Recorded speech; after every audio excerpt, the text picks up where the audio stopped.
La lógica de la espiral.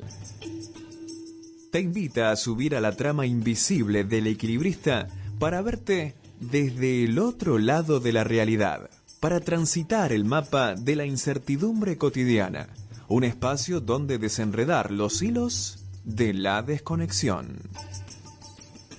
La lógica de la espiral, con la conducción de Karina Zarfino y Trini Rodríguez Grau. Todos los jueves a las 18 horas por Arinfo. Sintonizanos en www.arinfo.com.ar.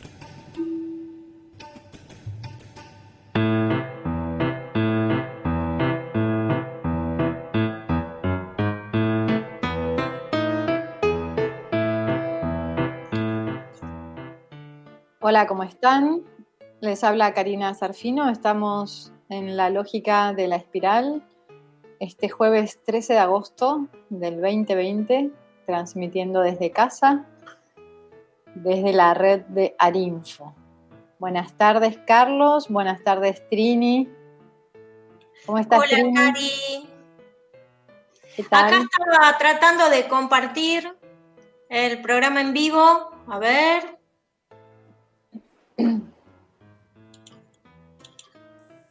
¿Cómo andás, Cari? Bien. ¿Qué tal tu semana? Bien, con mucho movimiento, pero bien, contenta, con mucha creatividad, con muchas cosas nuevas, con muchos... Cierto, ¿no? Como si ya se llenó el curso de canalización Sí, hay otra fecha en septiembre, así que ahí estamos, será el 12 y 13 de septiembre. No, más que nada porque al ser un curso online, evidentemente el cupo va a ser reducido justamente para hacer un acompañamiento copado, atento. Entonces, esa es la idea. Entonces, ya como hacía casi desde el año pasado no brindaba un curso de canalización, había como se ve muchas personas que lo estaban esperando y el primer taller se llenó enseguida. Sí, vi que se llenó enseguida y igual no me llama la atención que se llene enseguida, me parece que es súper importante que en estos momentos mucha gente empiece a potenciarse, a animarse a creer en sí mismas y decir, bueno, yo puedo conectar y ser mi propio y ser mi canal de conexión, que esa es como la propuesta y que por eso, digamos, yo no por nada yo te tomo como referencia, que ahora voy a contar la anécdota de cómo elegimos a veces autores y cómo me llevas a buscar cosas que creía que no tenía ganas de buscar. No, me pareció re interesante que se haya llenado el cupo enseguida, en el sentido ese de que la gente pueda, de que las personas y esta red que va creciendo sepa que su propia salud psíquica, emocional, corporal está en sus manos. Me parece como vital que decir, bueno, voy a elegir este camino que tiene que ver con otros, con alternativas mucho más integrales, ¿no? Sí, y además, Me parece que estoy medio oscura, más allá de que soy oscura, ¿no? Debe ser la calidad. Yo también veo que sale a veces medio pixelado, pero yo te veo más luminosa que a mí, al menos en... ¿Más luminosa que a vos? Estás luminosa, Trini. Estoy luminosa. Sí, yo tengo que mejorar la iluminación de acá de la sala porque, pero nada, lo importante es que nos estamos viendo y sintiendo. Así es. Bueno, no sé, ¿empezamos o no empezamos? Dale. Ahí está, nos están mostrando. A mí me pone contenta, yo tengo como una pared con piezas artesanales y y me gusta que se vean, no sé si se ven ahora, esculturas de una maestra artesana, una artista artesana, esa Sí, escultura que se ve ahí, que ya me la borraste en varias fotos. No, en una. Ahí Paula dice, se ve un poco en sepia. Bueno, estamos en un estilo ochentoso, Paula, así que puede verse en sepia. Pablita. Bueno, ahí estamos. Bueno, vamos a comenzar con el tema de hoy, que bueno, el tema de algún modo, como sabemos, siempre se va tejiendo, pero en estos diálogos entre filosofía y espiritualidad hay una propuesta que, bueno, que es una decisión nueva, ¿no?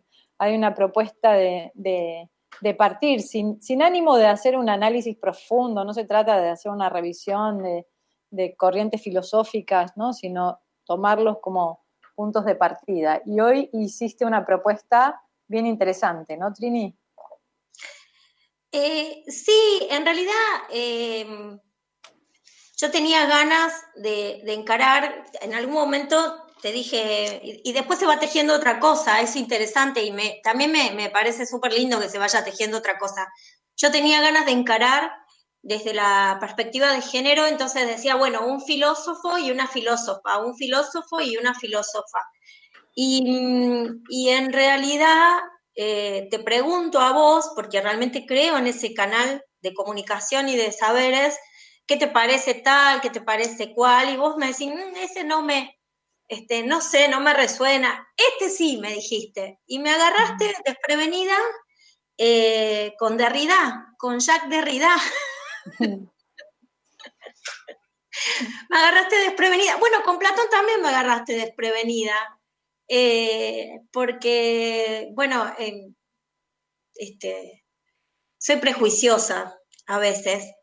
Y al final terminé como reenganchada y asumiendo que, bueno, que es súper interesante para seguir encontrando esos puntos en común o esos lugares integradores de este camino que se va afianzando de una espiritualidad consciente, de una vida consciente, de una concepción de salud consciente. No es casual lo que te dije recién, lo del taller, digamos, que se llene y que haya gente que asuma el potencial de autosanarse, es como ir rompiendo esas estructuras.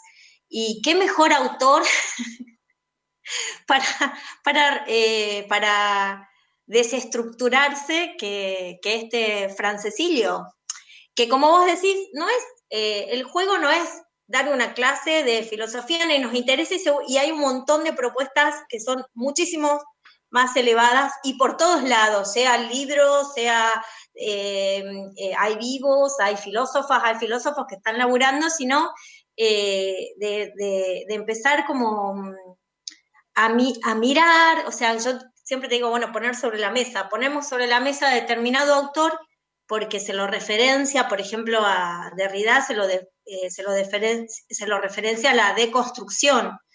Y bueno, nada, como hoy alimentarnos con eso, ¿no? De decir, bueno, ¿qué implica la deconstrucción? ¿Invertir jerarquías o es otra cosa? ¿Qué es lo que él propone? Por ahí escuché que lo llamaban ¿qué es lo que él propone este charlatán de la filosofía? Uh-huh.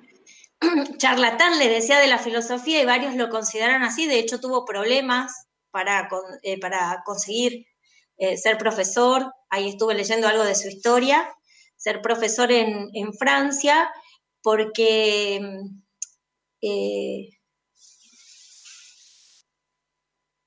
como que la propuesta de él es, no hay algo decible que la filosofía pueda contener. Entonces yo decía, bueno, qué bárbaro, ¿no? Porque todos los filósofos e inclusive las filósofas es un permanente diálogo de discusión entre unos y otros a ver cuál sistema contiene más a la verdad. Y la propuesta de este señor, es decir, no hay nada que contener, porque no es posible contenerla, porque la verdad digamos, es algo que no se puede, es más, él habla de que como que la verdadera filosofía, o le adjudican a él que la verdadera filosofía es como la música, ¿no? Es como esa capacidad de escuchar y ver todos los niveles en los que esa música puede ser expresada. Y la filosofía se viene, y era pareciera que hasta ese momento la filosofía se trataba como de ver, y aquel filósofo o aquella filósofa que proponía una herramienta para ver la verdad como algo externo, era como el sistema filosófico. Y él va a decir, no, no es así, y es la escritura y es el discurso el lugar donde ordenamos y construimos. Uh-huh. Y eso que ordenamos y construimos podría ser de otra manera, si queremos. Así. A mí me parecía interesante en todo lo que, bueno, lo que estuve releyendo de él respecto a la deconstrucción, que se puede visualizar como fisuras, como grietas, ¿no? Que de algún modo rompen los límites de la realidad, ¿no? Entonces, de la realidad como concepto cerrado y como estructura preestablecida. Entonces, de hecho, yo en muchos textos hablo de esa grieta, ¿no? De que me parece sumamente interesante experimentar la vida desde esa grieta que te permite comenzar a vislumbrar qué hay del otro lado, ¿no? Entonces me parece interesante la deconstrucción, más allá de, bueno, que se puede aplicar pues a muchas cosas, a un texto. A mí me gusta trasladarlo, pues eso, como a la deconstrucción de lo que entendemos por realidad, ¿no? La deconstrucción incluso de la mirada que tenemos respecto a la realidad.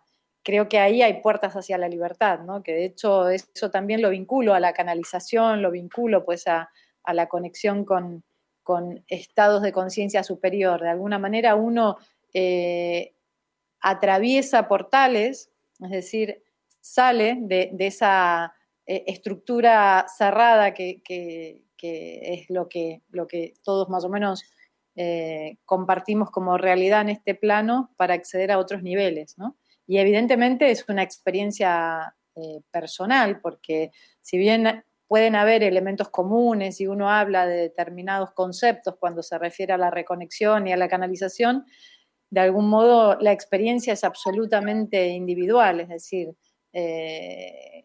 y así está bueno que sea, ¿no? Es decir, cuando uno tiene una experiencia de conexión con planos superiores de conciencia, son esas propias grietas que se abren y que te conducen a lugares mágicos, a lugares infinitos. Claro, a lugares infinitos que además no se pueden contener, a lugares infinitos, a eso que no es contenible o decible. Es más, él se atreve hasta a decir que la filosofía es una egodicea. Uh-huh.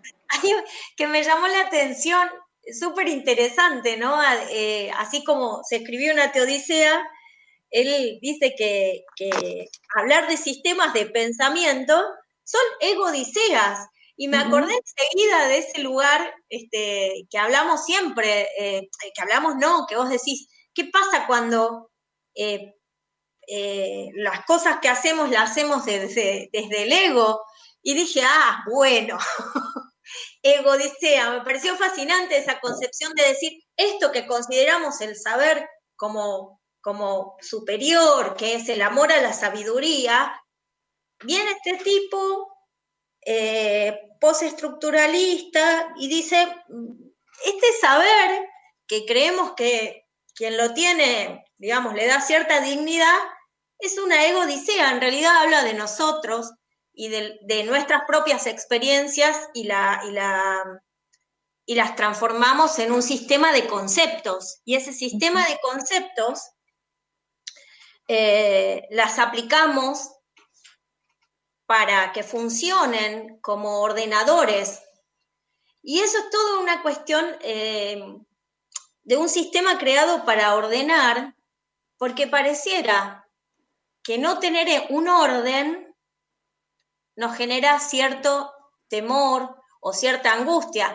Que sí, bueno, ya lo dicen, eso lo dicen varios filósofos, ¿no? La antropología, la angustia existencial como un hecho antropológico, vital del ser humano.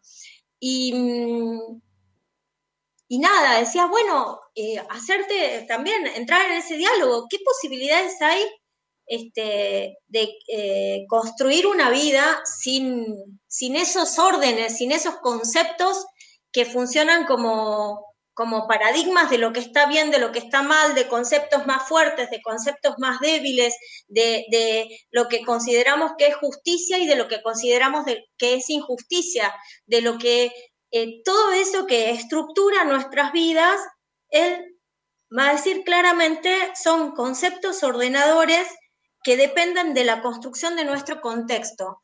Como que no hay nada de realidad ahí.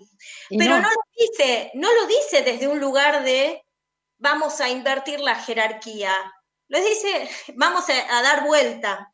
O sea, lo que era antes débil lo vamos a poner, no sé, pongámoslo en términos del ejemplo de el patriarcado y el feminismo luchando contra el patriarcado. La propuesta, por ejemplo, de él es decir, no es para invertir el rol de poder o la jerarquía, es deshacerla. Claro, claro. Porque esa es una construcción histórica y contextual que pretende tener un lugar, tiene una pretensión de lugar de verdad. Y entonces la pregunta es, ¿y entonces qué hacemos? Es que, a ver, lo de la ego-odisea está bueno, se vincula así a lo que siempre decimos, ¿no?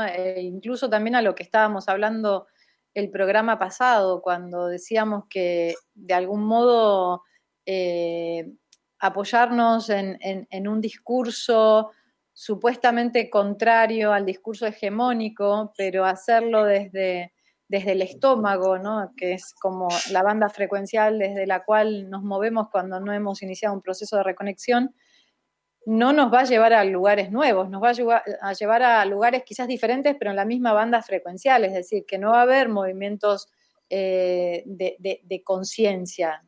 Entonces, siento que es una experiencia que, bueno, que venimos ya durante mucho tiempo caminando por el camino del intelecto, de la razón, y más en Occidente, dejando de lado otros aspectos del ser. Y siento que se está abriendo una gran cuadratura muy interesante que nos invita a dar un salto, y es un salto básicamente de frecuencia interna, y eso es lo que nos prepara para empezar a dialogar desde otro lugar, incluso también revisar las propuestas de estos grandes pensadores desde otro lugar.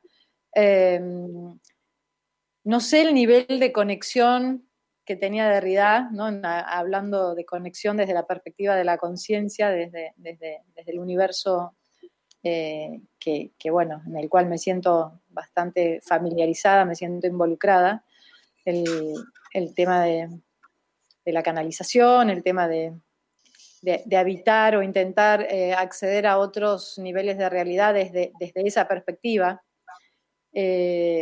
Pero creo que esto que decías, nada es realidad, ¿no? Nada, todo es cuestionable. Y sí, desde la perspectiva mayor, claramente lo que estamos viviendo acá es una ilusión. Bueno, él habla claramente dice, la deconstrucción es un camino para mostrar que que lo que creemos conceptos existentes son él habla de eso, de ilusión, son claro, ilusiones. pero eso, si te pones a pensar en el conocimiento antiquísimo, que el legado que está registrado en los Vedas, o sea, antes de la era cristiana, ya se hablaba de esto, se hablaba de que la Matrix, se hablaba de que lo que nosotros tomamos por realidad es el mundo de la ilusión, y que por supuesto ese mundo ilusorio nos puede capturar y nos puede llevar a identificarnos con ese personaje que es el que vive la película, ¿no? La ficción, pero que siempre hay caminos de reconexión a planos superiores de conciencia y que de algún modo la gran experiencia de una vida reconectada es poder, si bien estamos en este plano, como decimos siempre, y claramente pues hay que también disfrutarlo, pero la gran experiencia de una vida reconectada creo que se halla en esa posibilidad de atravesar esa grieta, esa fisura de la realidad, pero no volvemos a lo geométrico. Yo la fisura no la veo tanto en el plano horizontal, aunque obviamente se está permanentemente fisurando también en el plano horizontal, ¿no? Pero para mí la grieta más grande, que me resulta más interesante, es la grieta que se pueda, que más que grieta, pues lo denomino como un portal, como una apertura, que es esa fisura de la realidad que me permite salirme de la realidad, ¿no? Es decir, me permite acceder a la realidad en mayúsculas. Entonces, desde esa perspectiva, por supuesto que lo que estamos viviendo acá no es realidad, es absolutamente cuestionable y de alguna manera está también tamizada por las experiencias y las heridas y las experiencias de cada uno. Es decir, ya sabemos que uno ve la realidad con los ojos de su historia, de sus heridas. Entonces, es Bueno, interesante. él se atreve, Cari, en algún momento es súper prolífero para leer, hay millones de textos, y es interesante porque parece ser un autor que es fácil de leer, porque no intenta, digamos, cerrar un sistema de ideas para que la otra persona comprenda cómo debe entender la realidad. No tiene ninguna intención de eso, con lo cual hace que todos sus textos jueguen polifónicamente, o sea, tengan diversidades de sentidos y una apertura súper amplia.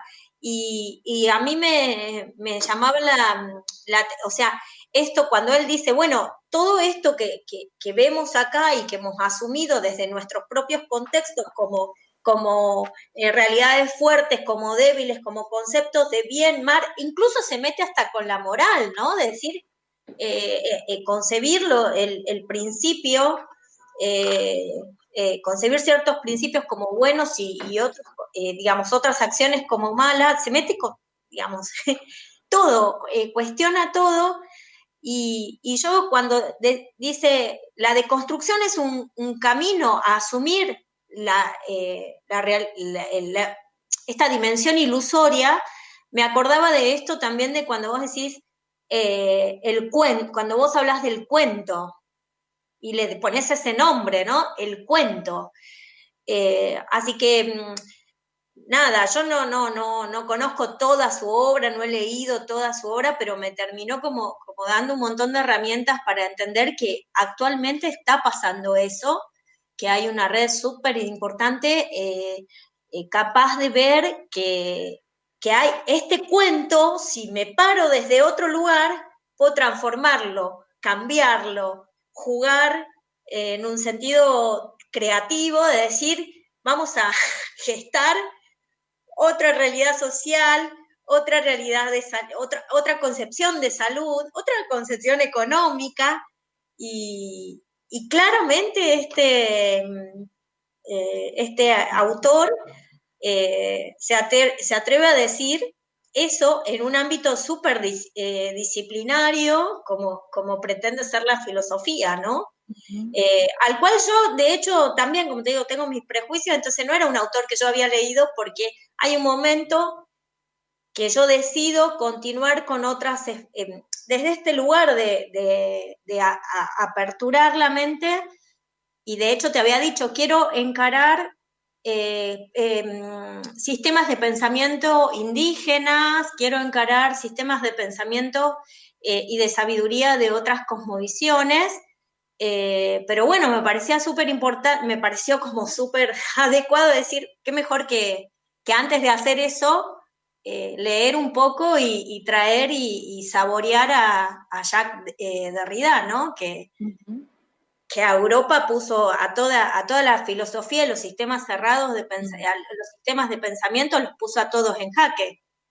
Y otra cosa interesante, claro, él obviamente habla del lenguaje también, y esto de que estamos como dentro del lenguaje también, como atrapados, un poco como Sí, decíamos, atrapados, dice claramente claro, atrapados. un poco también como lo mencionábamos en el programa anterior. Entonces, me parece interesante porque también vinculándolo a la canalización, porque yo siempre en los talleres comento que cuando uno canaliza, que canalizar para el que quizás no está familiarizado con esta terminología, desde mi perspectiva, significa acceder a planos superiores de conciencia, de existencia, de frecuencia, es decir, poder sintonizar con información que está muy por encima del plano de la tercera dimensión.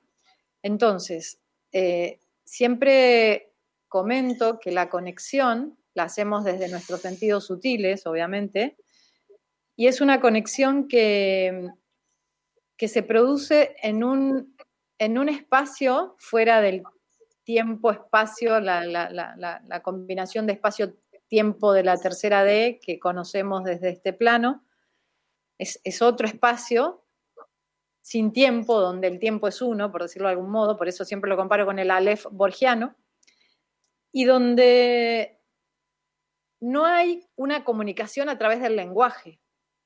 Es decir, cuando uno canaliza, la comunicación que se establece es vibracional, es decir, son paquetes de información que no tienen una forma que se pueda trasladar, o sea, luego uno la decodifica, pero no es una forma que ya esté transmitida desde un lenguaje, digamos, desde una cierta estructuración de acuerdo a la lógica, la dinámica de la tercera dimensión. Cuando uno canaliza, está fuera del lenguaje, eso es lo interesante. Por eso me parecía interesante que él decía todo es lenguaje y estamos atravesados y atrapados en el lenguaje, y yo decía, ¿y qué pasa? Porque justamente en ese otro plano estamos fuera del lenguaje. Aunque uno podría decir, déjame por favor, aunque uno podría decir, ok, la comunicación es multidimensional, estoy fuera del lenguaje, pero si uso la mente para decodificar esa información y trasladarla al lenguaje, convertirla al lenguaje, entonces uno podría decir, ya en el propio proceso de decodificación, entonces hay lenguaje.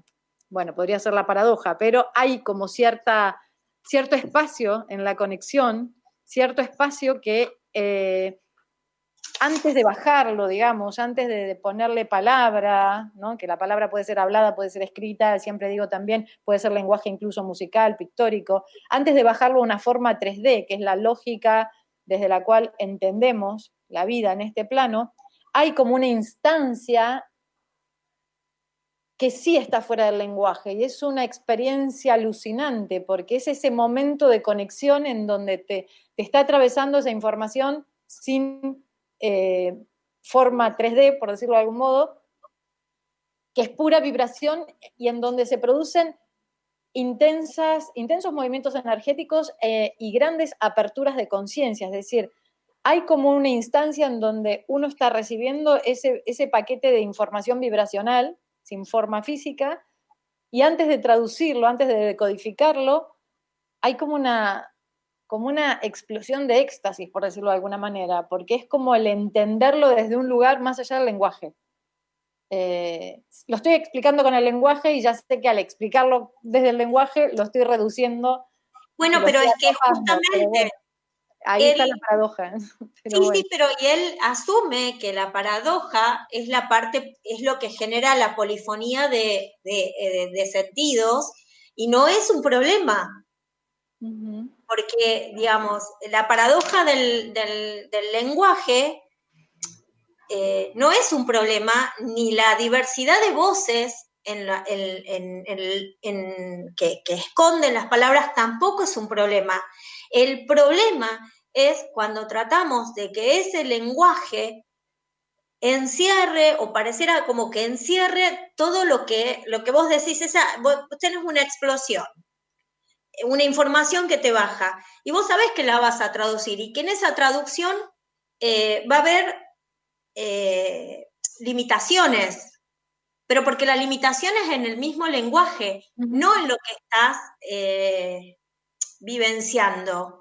Claro. Y es justamente lo que él asume esa paradoja sin ningún problema. O sea, no es un problema.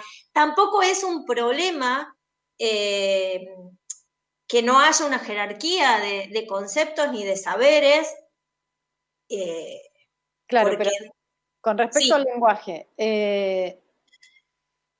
es obvio, desde mi perspectiva, que es como la luminosidad del ser, ¿no? Nosotros somos mucho más que lo que vemos, obviamente, que esta cápsula, que es este cuerpo físico maravilloso, porque nos da la posibilidad de tener la experiencia en este plano, pero es como si la luminosidad del ser, si la potencia del ser estuviera encapsulado, ¿no? Al tener la experiencia en la tercera dimensión, el alma está encapsulada y bueno, y hacemos lo que podemos, es decir, hay una lógica de funcionamiento en este plano. Y el lenguaje es eso, digamos, es esa lógica. O sea, sí, yo entiendo que de construir el lenguaje para también salir como de las verdades absolutas en este plano, que las verdades absolutas en este plano pues nos conducen a regímenes totalitarios, a lo que ya sabemos, ¿no? A la falta de libertad, etcétera, etcétera. Sin embargo, desde la perspectiva mayor, hay evidentemente, como igual que nosotros, que la luz del ser se encapsula en este cuerpo, ¿no? El alma se encapsula en este cuerpo para tener esta experiencia humana, también las verdades que trascienden el plano de la tercera dimensión, cuando son canalizadas, ya sea en palabra escrita, hablada o cualquier otra manifestación artística, científica, cualquier otra manifestación del ser, también de alguna manera esa vibración, que uno la traduce al lenguaje, también está encapsulada. Por eso siempre hay algo maravilloso en los textos canalizados o en las obras musicales canalizadas o en las obras pictóricas canalizadas, que a pesar de la cápsula, uno puede llegar a percibir la vibración que transmiten. Es decir, que el texto contiene pues una infinitud, ¿no? un subtexto que trasciende la lógica de este plano y que está latente.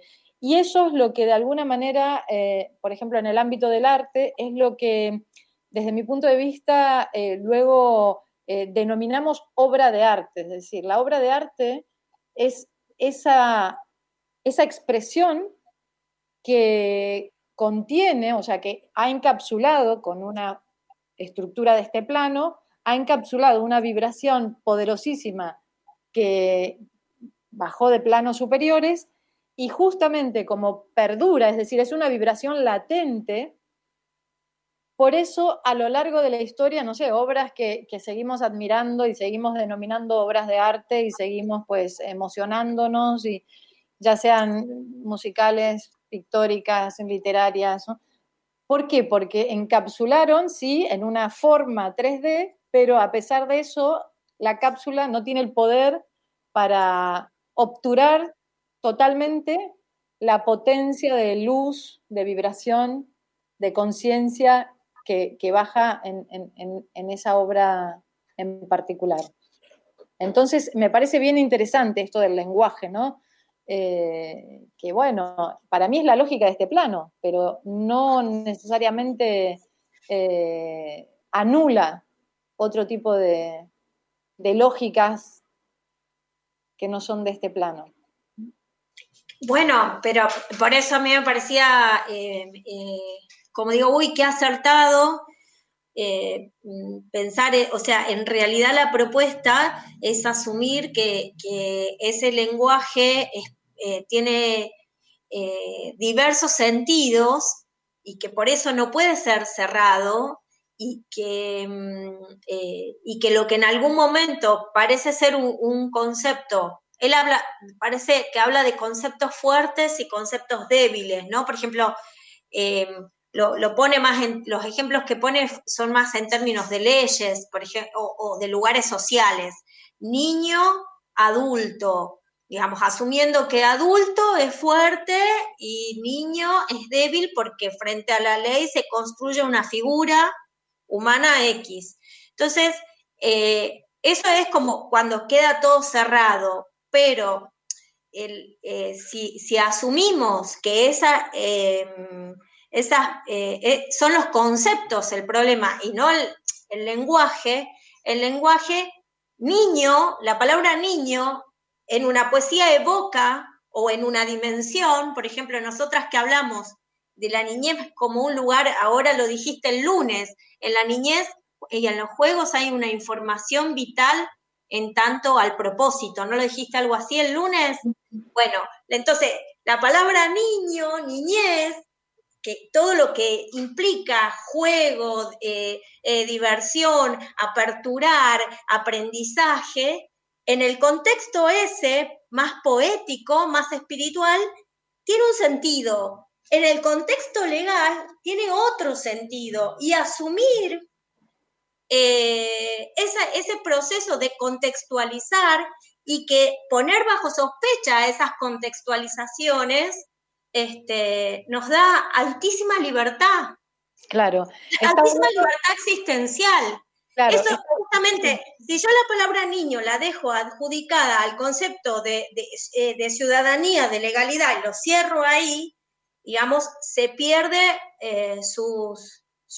o pongámoslos en términos de algo que es súper sagrado para Occidente, educación, ¿no?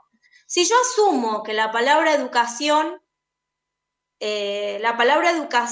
la vinculo exclusivamente a los saberes que se producen en la academia, ¿sí?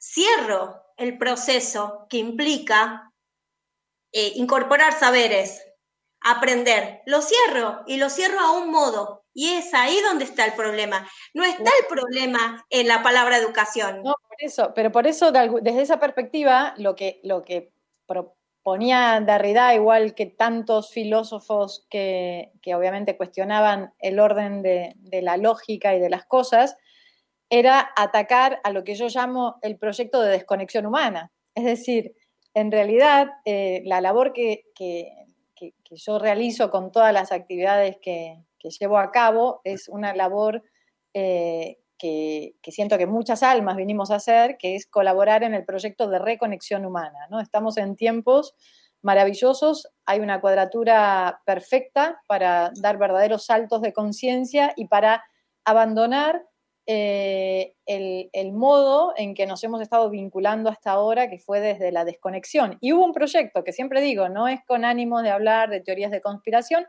pero hubo un proyecto en el cual colaboramos todos, por supuesto, no es que hay un grupo de malos que nos hizo la vida imposible, sino todos como almas decidimos vivir esa gran experiencia planetaria de desconexión. Y lo que tú dices sobre, evidentemente, la educación no es algo en sí negativo, sino es lo que, ¿no? Sí. Ahora te voy a poner el ejemplo. La metafísica de Occidente, es decir, claramente esos lugares que son cerrados, pero por eso digo, desde la perspectiva de la deconstrucción, mira lo que te digo, la deconstrucción del proyecto de desconexión humana, es decir, de construir ese proyecto que mantuvo las conciencias desconectadas, de construir todas las instituciones que colaboraron en mantener la conciencia humana desconectada. Desde esa perspectiva, Derrida y nosotros estamos haciendo la misma labor. Sí, eso es lo que yo te quería decir eso, wow, porque digamos, yo asumí que cuando vos dijiste, vamos con acá había una información que yo no tenía. Yo quería ir por otro lado. Ya sé que vos tampoco, pero digamos que yo no. Y si me pusiste varios autores y yo te dije, no, Derrida, y yo te dije, algo leí, pero bueno. Vamos, y yo veía, digo, cómo se va tejiendo. Otro ejemplo, y así como te puse el de la educación, él pone de la salud y dice, bueno, ¿qué definimos? ¿Qué es salud? ¿Qué es enfermedad? Y en función de lo que eso definimos, construimos instituciones. O sea, claro, definimos determinada concepción de salud y determinada concepción de enfermedad, que mejor que hablar de esto en este contexto, y a partir de eso separamos, ordenamos, organizamos, encerramos, liberamos, y en realidad, digamos, justamente esta persona cuestiona que eso, que concebimos como salud y como un concepto fuerte y enfermedad como un concepto débil, ¿sí? Y lo ponemos en términos éticos, nos termina siendo limitante y jerarquizante. Y esa jerarquía nos limita.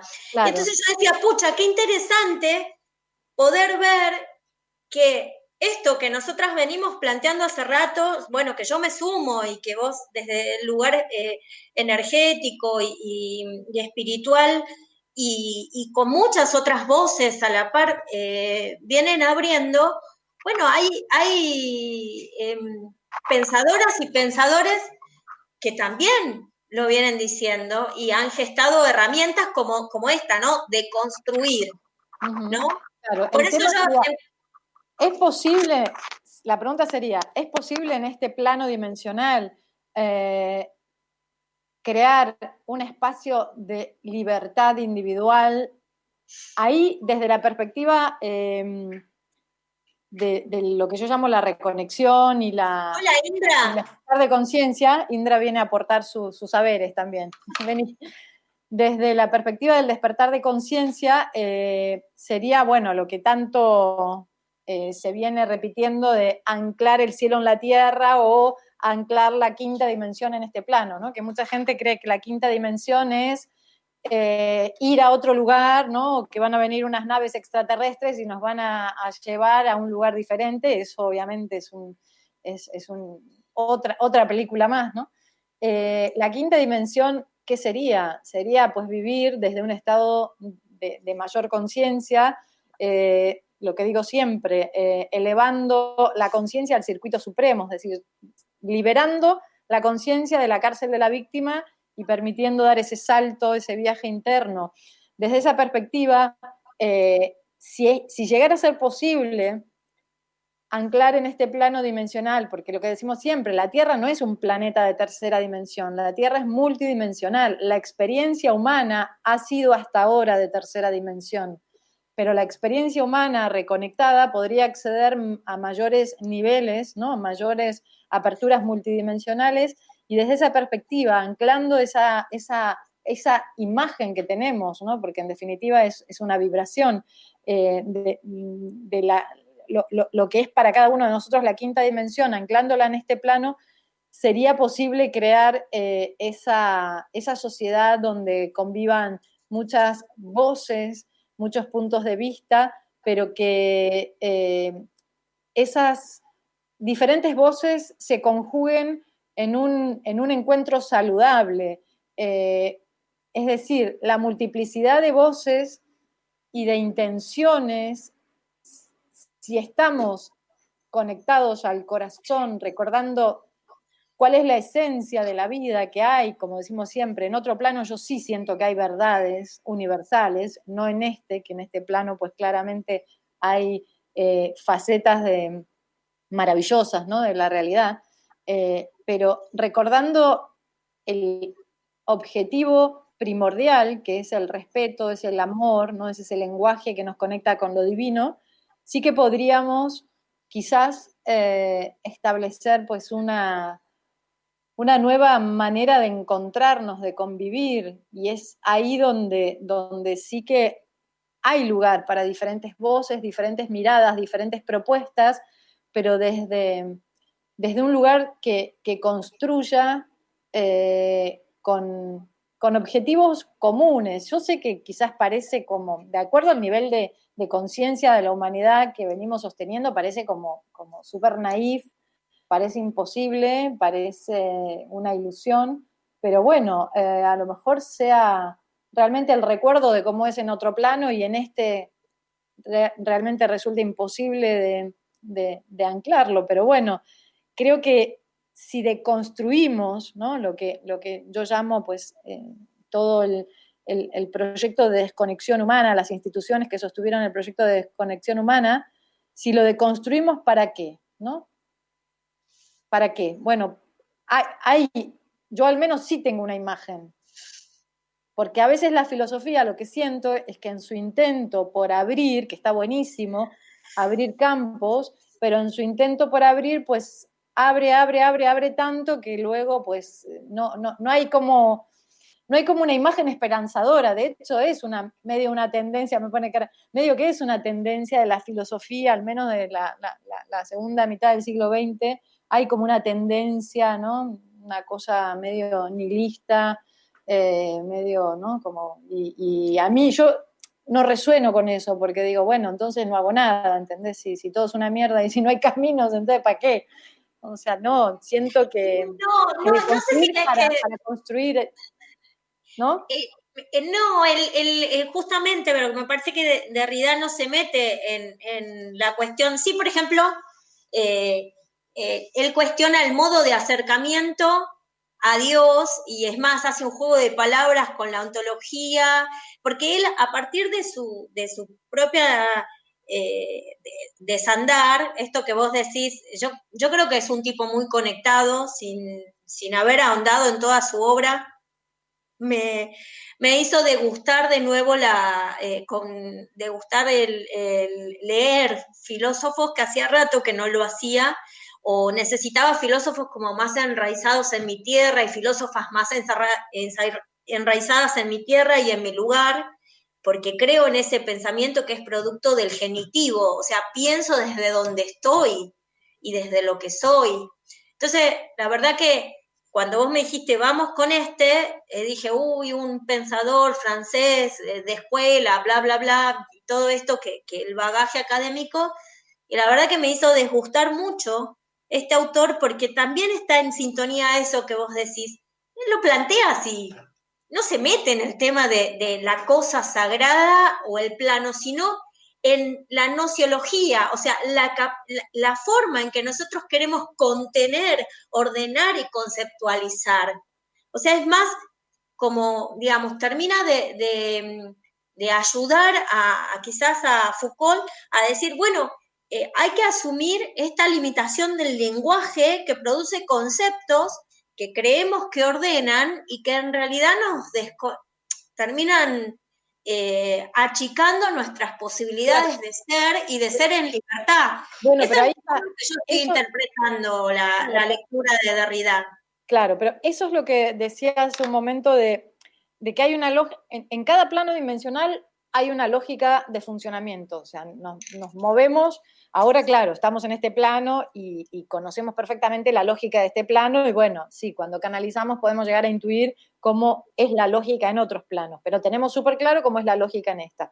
En este plano percibimos todo desde la mente ordinaria, o sea, el modo de conectar con la realidad es a través de movimientos que nos están siempre trasladando, la conciencia se traslada en una línea recta, es decir, la lógica de este plano es la lógica de presente, bueno, pasado, presente y futuro. De hecho, es la lógica aristotélica, si nos ponemos a pensar, es la lógica en donde los procesos se inician, se desarrollan y culminan, ¿no? Igual que en una película. La estructura aristotélica que funciona en cualquier narración que puede ser literaria o cinematográfica, es no solo, mira, yo en el tercer libro propongo que no solo se ha mantenido a lo largo de la historia por cuestiones estilísticas, sino que la lógica aristotélica, de algún modo, se corresponde con la lógica del funcionamiento de la mente en la 3D.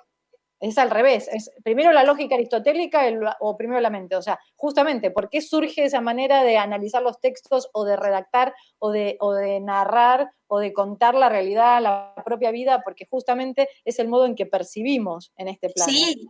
Entonces, claramente hay una lógica, esto de conceptualizar, sí, hay que asumir que de algún modo, lo que decíamos al principio, de algún modo el lenguaje nos limita, pero el lenguaje como incluso como estructura de percepción de la realidad en el plano de la 3D. Sí. Lo que pasa que estando en la 3D, a través de activación del canal y activación de los sentidos multidimensionales, podemos tener una experiencia, digamos, de lógica aristotélica, por decirlo de algún modo, pero accediendo a través de esas grietas, de esas fisuras de la realidad, accediendo a otros niveles de conciencia, a otros niveles de realidad, donde opera otra lógica distinta.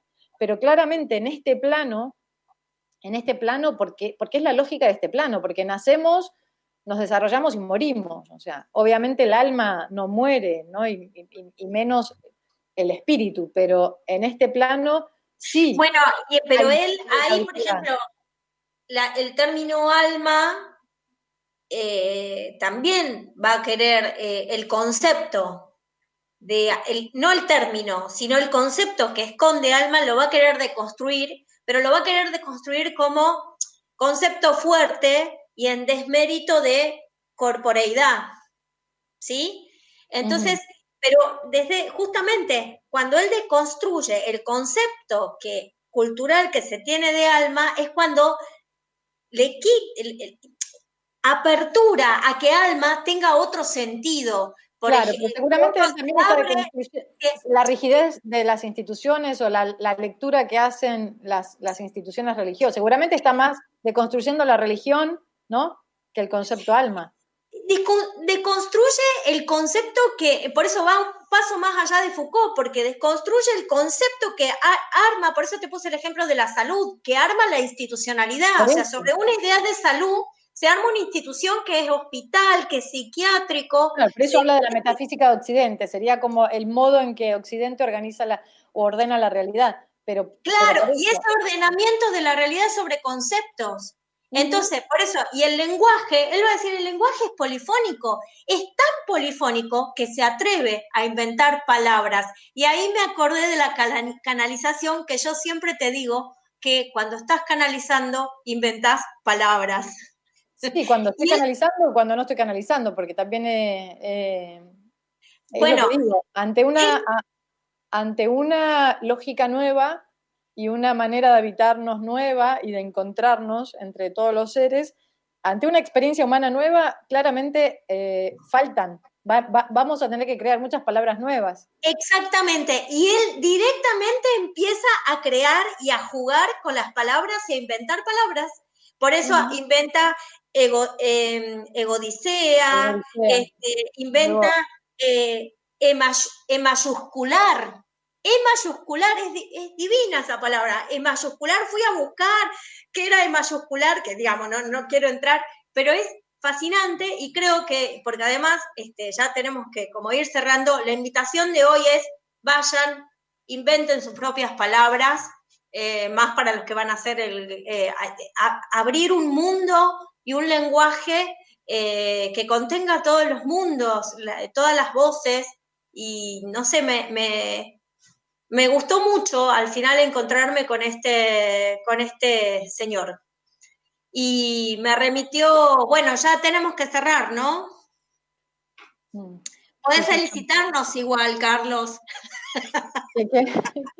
Pues, gracias, Carlos. Bueno, bien, me encantó hablar de Derrida hoy. Derrida, lenguaje, canalización. Lenguaje poder, seguimos con lenguaje poder. Yo creo que estamos en el lenguaje y la fisura de la realidad. Y sí. Y bueno, ¿y qué mejor que pensar en otro fisura para cerrar que Queen? Bueno.